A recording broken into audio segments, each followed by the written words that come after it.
नमस्कार दोस्तों, आज हम बात करेंगे उस शख्सियत की जिसने अपनी मेहनत, लगन और बेमिसाल अदाकारी से न सिर्फ लाखों दिलों पर राज किया बल्कि बॉलीवुड के बादशाह भी कहलाए।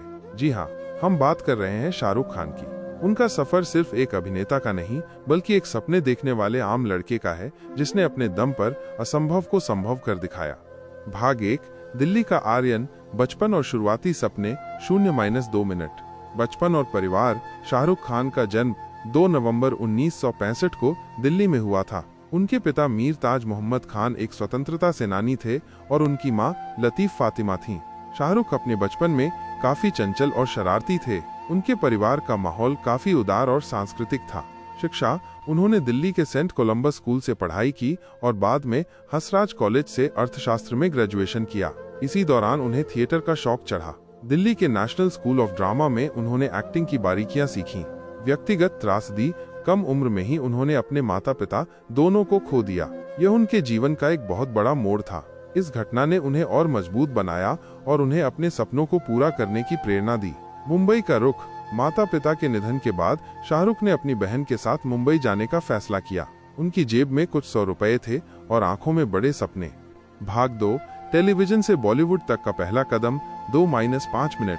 टेलीविजन का सितारा। मुंबई आकर शाहरुख ने संघर्ष शुरू किया। उन्हें पहला बड़ा ब्रेक 1989 में दूरदर्शन के धारावाहिक फौजी में मिला। इस शो में उन्होंने अभिमन्यु राय का किरदार निभाया और रातों रात घर घर में पहचाने जाने लगे। अन्य टीवी शोज। फौजी के बाद उन्होंने सर्कस और दिल दरिया जैसे और भी कई धारावाहिकों में काम किया। टेलीविजन ने उन्हें एक मंच दिया और उनके अभिनय कौशल को निखारा। बॉलीवुड का बुलावा। टेलीविजन पर उनकी लोकप्रियता को देखते हुए उन्हें बॉलीवुड से ऑफर आने लगे। दीवाना बॉलीवुड में धमाकेदार एंट्री। 1992। साल 1992 में उन्होंने ऋषि कपूर और दिव्या भारती के साथ फिल्म दीवाना से बॉलीवुड में डेब्यू किया। हालांकि वे फिल्म में सहायक भूमिका में थे, लेकिन उन्होंने अपनी ऊर्जा और एक्टिंग से दर्शकों का दिल जीत लिया। इस फिल्म के लिए उन्हें सर्वश्रेष्ठ पुरुष पदार्पण का फिल्म फेयर पुरस्कार मिला। ये उनके बॉलीवुड करियर का पहला पड़ाव था।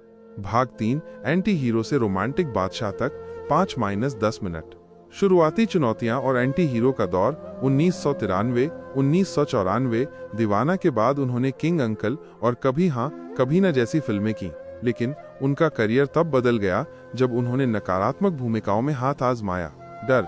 1993। यश चोपड़ा की इस फिल्म में उन्होंने एक जुनूनी प्रेमी का किरदार निभाया जो नायिका को पाने के लिए किसी भी हद तक जा सकता है। उनका डायलॉग आई लव यू क्यों किरण आइकॉनिक बन गया। बाजीगर। 1993। अब्बास मस्तान की इस थ्रिलर में उन्होंने एक ऐसे हीरो का किरदार निभाया जो बदला लेने के लिए गलत रास्ते अपनाता है। इस फिल्म ने उन्हें सर्वश्रेष्ठ अभिनेता का फिल्म फेयर पुरस्कार दिलाया और साबित किया कि वे सिर्फ रोमांटिक हीरो ही नहीं बल्कि बहुमुखी प्रतिभा के धनी हैं। अंजाम। 1994। ये भी एक डार्क फिल्म थी जिसमें उन्होंने एक जुनूनी और विक्षिप्त व्यक्ति का किरदार निभाया। रोमांटिक किंग का उदय। 1995-2000। इन फिल्मों के बाद शाहरुख ने अपनी छवि बदलना शुरू किया। दिलवाले दुल्हनिया ले जाएंगे। 1995। आदित्य चोपड़ा द्वारा निर्देशित ये फिल्म एक मील का पत्थर साबित हुई। राज और सिमरन की प्रेम कहानी ने दर्शकों के दिलों में हमेशा के लिए जगह बना ली। ये भारतीय सिनेमा की सबसे लंबे समय तक चलने वाली फिल्मों में से एक है। इस फिल्म ने उन्हें रोमांटिक किंग का खिताब दिलाया।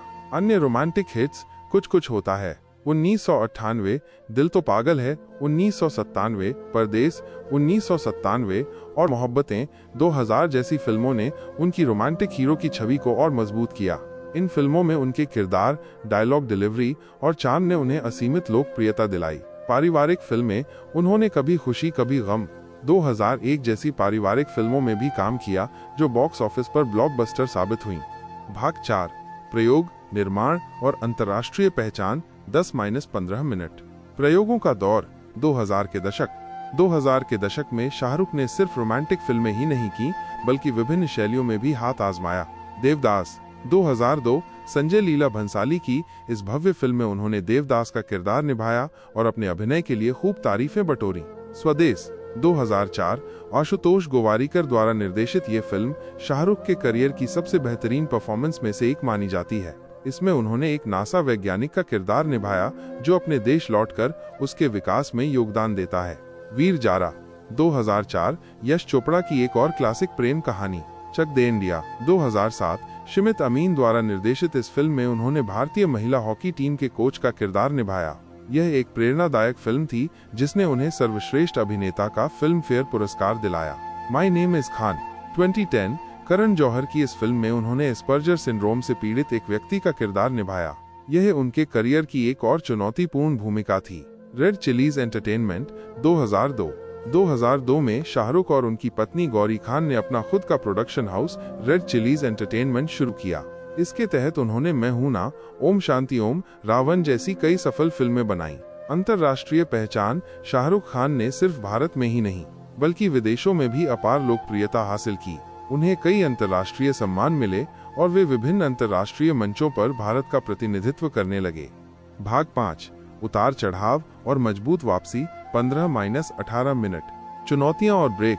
2010 का दशक 2010 के दशक के अंत में और 2020 की शुरुआत में शाहरुख के करियर में थोड़ी सुस्ती आई। उनकी कुछ फिल्में बॉक्स ऑफिस पर उम्मीद के मुताबिक प्रदर्शन नहीं कर पाईं।